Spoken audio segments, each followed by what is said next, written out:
నమస్తే, welcome to VPR economics. మనం budget గురించి డిస్కస్ చేస్తూ ఉన్నాం. దానిలో భాగంగా గత వీడియోలో బడ్జెట్లో ఉండేటటువంటి లోటులు, బడ్జెట్ యొక్క డెఫిసిట్స్ గురించి డిస్కస్ చేసాం. ఇప్పుడు ఈ వీడియోలో బడ్జెట్లో మనకి 9 అంశాలకి ప్రాధాన్యత అనేది ఇవ్వడం అనేది జరిగింది. ఈ 9 అంశాల్లో ఒక అంశం గురించి మనం ఈ వీడియోలో డిస్కస్ చేయడం అనేది జరుగుతుంది. మొదటగా మనం బడ్జెట్ యొక్క థీమ్ గురించి డిస్కస్ చేద్దాం. అయితే మనకి మధ్యంతర బడ్జెట్లో 4 అంశాలు పేర్కొనడం అనేది జరిగింది ప్రధానంగా.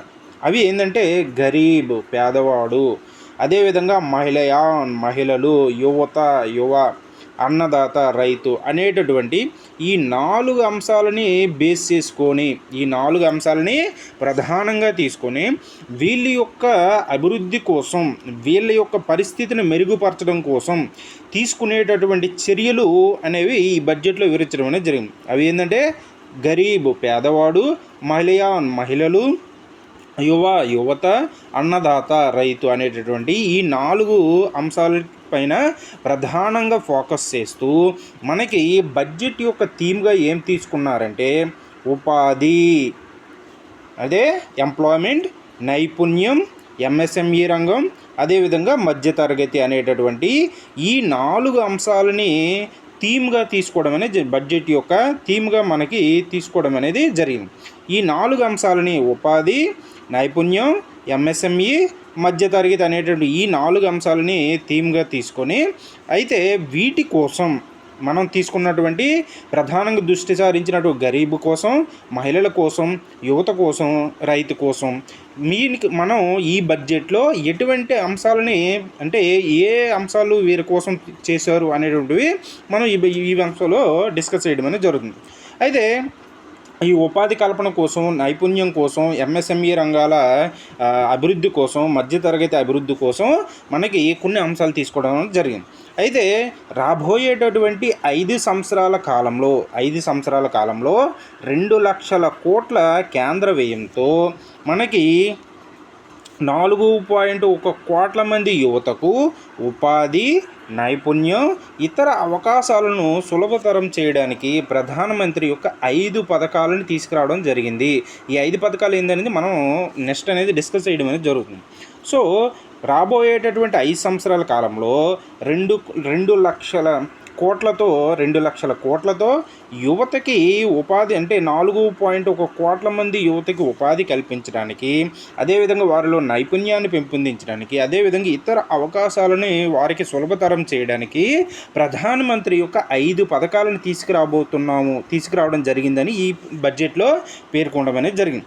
అదేవిధంగా ఈ సంవత్సరం, అంటే ఈ బడ్జెట్లో విద్యకి, ఉపాధి, నైపుణ్యాల పెంపుదలకి 1.48 లక్షల కోట్లు ఈ బడ్జెట్లో కేటాయించడం అనేది జరిగింది. ఈ బడ్జెట్లో విద్యకు, ఉపాధి కల్పనకు, నైపుణ్యాల పెంపుదలకు 1.48 లక్షల కోట్లు కేటాయించడం అనేది జరిగింది.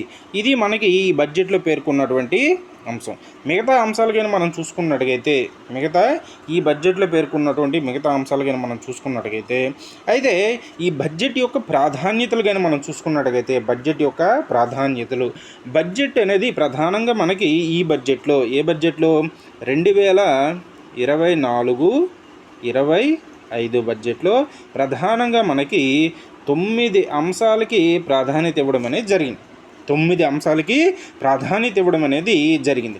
దీనికోసం వీక్షిత భారత సాధన కోసం అందరికీ పుష్కలమైన అవకాశాలు కల్పించడానికి 9 అంశాలకి ప్రాధాన్యత ఇవ్వడం అనేది జరిగింది. 9 అంశాలకి ప్రాధాన్యత ఇవ్వడం అనేది జరిగింది. ఆ 9 అంశాల్లో మొట్టమొదటిగా మనం చెప్పుకోబోయే అంశం ఏంటంటే వ్యవసాయంలో ఉత్పాదకత మరియు స్థితిస్థాపకత, అంటే productivity and resilience in agriculture. వ్యవసాయ రంగంలో ఉత్పాదకత పెంచడానికి, స్థితిస్థాపకత సాధించడానికి మనకి ఈ బడ్జెట్లో అంటే పేర్కొన్నటువంటి 9 ప్రాధాన్యత అంశాల్లో వ్యవసాయం అనేది మొట్టమొదటి అంశంగా చెప్పడం అనేది జరుగుతుంది. దీనికోసం అంటే ఈ వ్యవసాయంలో ఉత్పాదకత పెంచడానికి, అదేవిధంగా స్థితిస్థాపకత సాధించడానికి వ్యవసాయ రంగానికి ఈ బడ్జెట్లో తీసుకున్నటువంటి అంటే చేసినటువంటి చర్యలు ఏంటి, కేటాయించినటువంటి కేటాయింపులు ఏమిటి అనేటటువంటి అంశాలని మనం డిస్కస్ చేయవలసినటువంటి అవసరం అనేది ఉంది. అయితే మనకి ఈ బడ్జెట్లో ఏం పేర్కొన్నారు? ఈ మొదటి ప్రాధాన్యత వ్యవసాయ రంగానికి సంబంధించి ఏ చర్యలు తీసుకున్నారంట? ఉత్పాదకత పెంపుపై దృష్టి పెట్టేందుకు వ్యవసాయ పరిశోధన సెటప్పై ప్రభుత్వ సమగ్ర సమీక్ష చేయనుంది. అంటే ఉత్పాదకత పెంచడానికి అవసరమైనటువంటి రీసెర్చ్ చేయడం కోసం వాటిపైన ప్రభుత్వం అనేది దృష్టి పెట్టబడుతుందని ఈ బడ్జెట్లో పేర్కొనడం అనేది జరిగింది. అదేవిధంగా అధిక దిగుబడినిచ్చేటటువంటి కొత్తగా 109 రకాలైనటువంటివి అంటే వంగడాలు అంటే విత్తనాలని తీసుకురాబోతున్నారు. అదేవిధంగా 32 రకాలైనటువంటి ఉద్యానవన పంటలకు సంబంధించినటువంటి విత్తనాలు అనేవి తీసుకురాబోతున్నారు. ఈ బడ్జెట్లో వ్యవసాయ రంగం అనేది ఒక ప్రాధాన్యత రంగంగా గుర్తించడం అనేది జరిగింది.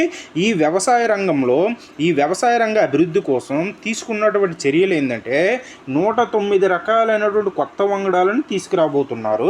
అదేవిధంగా ఉద్యానవన పంటలకు సంబంధించి 32 రకాలైనటువంటి కొత్త వంగడాలని తీసుకురావడం అనేది జరుగుతుంది. అదేవిధంగా రాబోయేటటువంటి 2 సంవత్సరాల కాలంలో దేశం మొత్తం మీద 1 కోటి మంది రైతులు అనేవారు సహజ వ్యవసాయం అంటే రైతులు సర్టిఫికేషన్ మరియు బాండింగ్ ద్వారా సహజ వ్యవసాయంలోకి ప్రవేశించబోతున్నారు. అంటే సహజ వ్యవసాయం అంటే ఏంది? కృత్రిమ ఎరువులు లాంటివి ఉపయోగించకుండా సహజమైన పద్ధతులు పాత పద్ధతుల్లో చేసేవారు కదా. అంటే పాత పద్ధతులు అంటే ఆ పద్ధతుల్లోకి వెళ్ళిపోవడమని కాదు, రసాయన ఎరువులు అనేవి ఉపయోగించకుండా మనకి బయో ఎరువుల్ని వాడే విధంగా మనకి ప్రోత్సహించి రాబోయేటువంటి 2 సంవత్సరాల కాలంలో 1 కోటి మంది రైతులకి సర్టిఫికేషన్ అంటే ఈ రైతులు మనకి సహజ వ్యవసాయం ద్వారా పంటలు పండిస్తున్నారు అనేటటువంటి ఒక సర్టిఫికేషన్, అదేవిధంగా ఒక బాండింగ్ అనేది వీళ్ళకి ద్వారా మనకి సహజ వ్యవసాయంలోకి రైతులు తీసుకురాబోతున్నారని ప్రకటించడం అనేది జరిగింది. అదేవిధంగా ఈ సహజ వ్యవసాయం తీసుకువస్తున్నారు. దీనికి అవసరమైనటువంటి బయో ఇన్పుట్ వనరుల కేంద్రాలు 10,000 బయో ఇన్పుట్ వనరుల కేంద్రాలని ఏర్పాటు చేయబోతున్నట్టుగా చెప్పడం అనేది జరిగింది.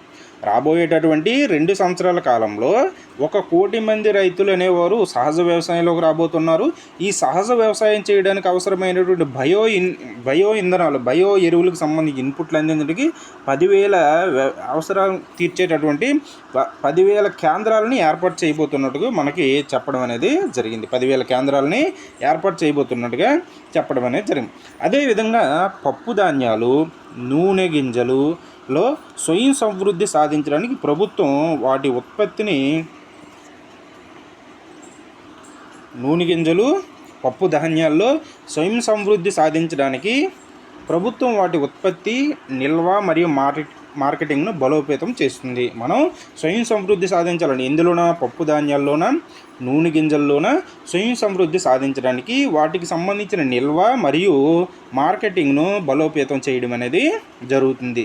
అదేవిధంగా ఆవాలు, వేరుశనగ, నువ్వులు, సోయాబీన్, పొద్దుతిరుగుడు వంటి నూనె గింజలు కోసం ఆత్మనిర్భరతను సాధించడం. అంటే వీటిని ఎక్కువగా మనం ఇతర దేశాల నుంచి దిగుమతి చేసుకోవడమే జరుగుతుంది. వీటిని ఆవాలు అంటే నూనెలకు సంబంధించిన వేరుశనగ, అదేవిధంగా నువ్వులు, సోయాబీన్, పొద్దుతిరుగుడు ఇవన్నీ కూడా నూనెలకు సంబంధించినటువంటి పంటలు. వీటిని మనం ఎక్కువగా ఇతర దేశాల నుంచి దిగుమతి చేసుకోవడం అనేది జరుగుతుంది. సో వీటిలో ఆత్మనిర్భరత అంటే స్వయం పోషకత్వం అంటే మనకి సరిపడేటంతవి మనమే తయారు చేసుకునే విధంగా వీటిని అభివృద్ధి చేయాలని ఈ బడ్జెట్లో పేర్కొనడం అనేది జరిగింది. అదేవిధంగా రాష్ట్ర ప్రభుత్వాల భాగస్వామ్యంతో వ్యవసాయంలో డిజిటల్ పబ్లిక్ ఇన్ఫ్రాస్ట్రక్చర్ DPIని 3 సంవత్సరాలలో రైతులు మరియు వారి భూములను కవరేజ్ కోసం అమలు చేయడానికి 400 జిల్లాలలో అంటే రాష్ట్ర ప్రభుత్వాల యొక్క భాగస్వామ్యంతో రైతుల యొక్క భూముల్ని DPI డిజిటల్ పబ్లిక్ ఇన్ఫ్రాస్ట్రక్చర్ అనేది 3 సంవత్సరాల కాలంలో మనకి దేశంలో ఉన్నటువంటి 400 జిల్లాల్లో చేపట్టడం జరుగుతుందని ఈ బడ్జెట్లో పేర్కొనడం అనేది జరిగింది. అదేవిధంగా ఈ బడ్జెట్లో వ్యవసాయ రంగానికి కేటాయింపులు అనేవి కానీ మనం చూసుకున్నట్టుగైతే వ్యవసాయం మరియు అనుబంధ రంగాల కేటాయింపులు 1.52 లక్షల కోట్లు వ్యవసాయ రంగానికి కేటాయింపులు చేయడం అనేది జరిగింది. ఈ బడ్జెట్లో వ్యవసాయ రంగానికి కేటాయింపులు ఎంత అంటే 1.52 లక్షల కోట్లు కేటాయింపులు చేయడం అనేది జరిగింది. అదేవిధంగా జనసమ్మర్ద ఆధారిత కిసాన్ క్రెడిట్ కార్డులు జారీ చేయబోతున్నట్టుగా మనకు చెప్పడం అనేది జరిగింది. ఇది వ్యవసాయ రంగానికి సంబంధించి మొదటి ప్రాధాన్యతగా మనకి ఈ బడ్జెట్లో పేర్కొన్నటువంటి అంశాలు. ఇవన్నీ కూడా మనం రాసుకున్నటువంటి అంశాలు. అదేవిధంగా మనకి ఫిబ్లో ఇచ్చినటువంటి అంశాన్ని కూడా ఒకసారి మనం చూద్దాం, ఎందుకంటే అది కూడా మీకు డౌట్ ఉంటుందనే ఉద్దేశంతో వాటిని కూడా ఒకసారి రివీల్ చేద్దాం. చూడండి, ఫిబ్లో మనకి బడ్జెట్ సమ్మరీ అని ఇచ్చాడు కదా, దాని నుంచి తీసుకున్నది ఇది. అది చూడండి, productivity and resilience in agriculture అంటే వ్యవసాయ రంగంలో ఉత్పాదకతను సాధించడం, అదేవిధంగా స్వయం సమృద్ధి సాధించే విధంగా మనం కృషి చేద్దామని. అయితే ఈ చూడండి 1.52 లక్షల కోట్లు అనేది మనకి అగ్రికల్చరల్కి, అదేవిధంగా ఎలైడ్ సెక్టర్స్ వ్యవసాయం మరియు అనుబంధ రంగాలు ఏముంటాయి, మనకి అడవులు ఉంటాయి, అదేవిధంగా మత్స్య సంపద ఉంటుంది,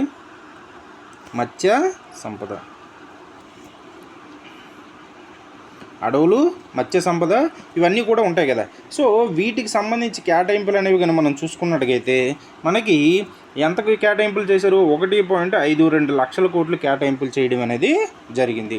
అదేవిధంగా ఈ వ్యవసాయ రంగంలో మనకి ఆల్రెడీ చెప్పుకున్నాం మనం 109 రకాలైనటువంటి కొత్త అంటే అధిక దిగుబడిని ఇచ్చేటటువంటి కొత్త వంగడాలను తీసుకురాబోతున్నారు. అదేవిధంగా ఉద్యానవన పంటలకు సంబంధించి 32 రకాలైనటువంటి కొత్త పంటలని ప్రవేశపెట్టడం అనేది జరుగుతుంది. అదేవిధంగా రాబోయే కాలంలో 1 కోటి మంది రైతులు అనేవారు సహజ వ్యవసాయంలోకి రాబోతున్నారని మనకి పేర్కొనడం అనేది జరిగింది. వీరికి సర్టిఫికేషన్ మరియు బాండింగ్ విధానం ద్వారా ఇది తీసుకురావడం అనేది జరుగుతుంది. అదేవిధంగా ఈ సహజ వ్యవసాయం చేయడానికి అవసరమైనటువంటి బయో ఇన్పుట్లు 10,000 బయో ఇన్పుట్ కేంద్రాలని ఏర్పాటు చేయబోతున్నట్టుగా తీసుకురావడం అనేది జరిగింది. ఇది మనకి పిబ్లో ఇచ్చినటువంటి అంశం. అదేవిధంగా మనకి ఈనాడు పేపర్లో కూడా చాలా చక్కగా దీని గురించి వివరించడం అనేది జరిగింది. అయితే ఇది నేను స్క్రీన్ షాట్ తీసి మీకు పెట్టాను, కాకపోతే ఇది అంత విజిబిలిటీ అనేది లేదు. ఒకవేళ మీ దగ్గర ఉంటే మీరు ఆల్రెడీ చూసుకుంటే మంచిది.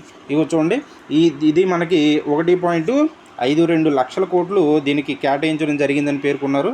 1.52 లక్షల కోట్లు దీనికి మనకి వ్యవసాయ రంగానికి ఈ బడ్జెట్లో కేటాయించారని పేర్కొన్నారు. అదేవిధంగా 109 రకాలైన కొత్త కొత్త వంగడాలని తీసుకురాబోతున్నారు. 32 రకాలైనటువంటి ఉద్యానవన పంటలకు సంబంధించినటువంటివి తీసుకురాబోతున్నారు.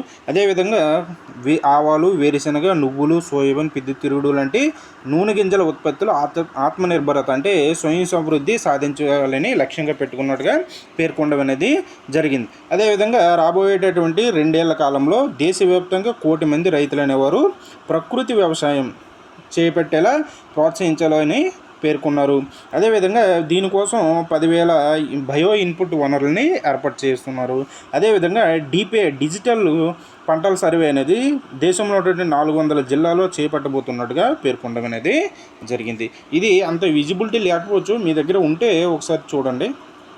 ఇదంతా కూడా మనకి వ్యవసాయ రంగానికి సంబంధించి పేర్కొన్నటువంటి అంశాలుగా మనం చెప్పడం అనేది జరుగుతుంది. ఇది మనం ఈ వీడియోలో డిస్కస్ చేసుకున్నటువంటి బడ్జెట్ యొక్క ప్రధానమైనటువంటి అంశాల్లో మనం పేర్కొన్నటువంటి అంశాలుగా మనం చూసుకున్నట్టుగైతే వ్యవసాయంలో ఉత్పాదకత మరియు స్థితిస్థాపకత అనేటువంటి అంశాన్ని ఈ వీడియోలో డిస్కస్ చేసాం.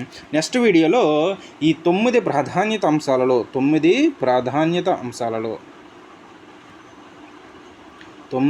ప్రాధాన్యత అంశాలలో మనం ఒక అంశం గురించి డిస్కస్ చేసాం. నెక్స్ట్ వీడియోలో మిగతా అంశాల గురించి డిస్కస్ చేద్దాం. ఇది మనం ఈ వీడియోలో చెప్పుకున్నటువంటి అంశం. ఈ వీడియో కానీ మీకు నచ్చినట్టయితే లైక్ చేయండి, like, share, subscribe. Thank you.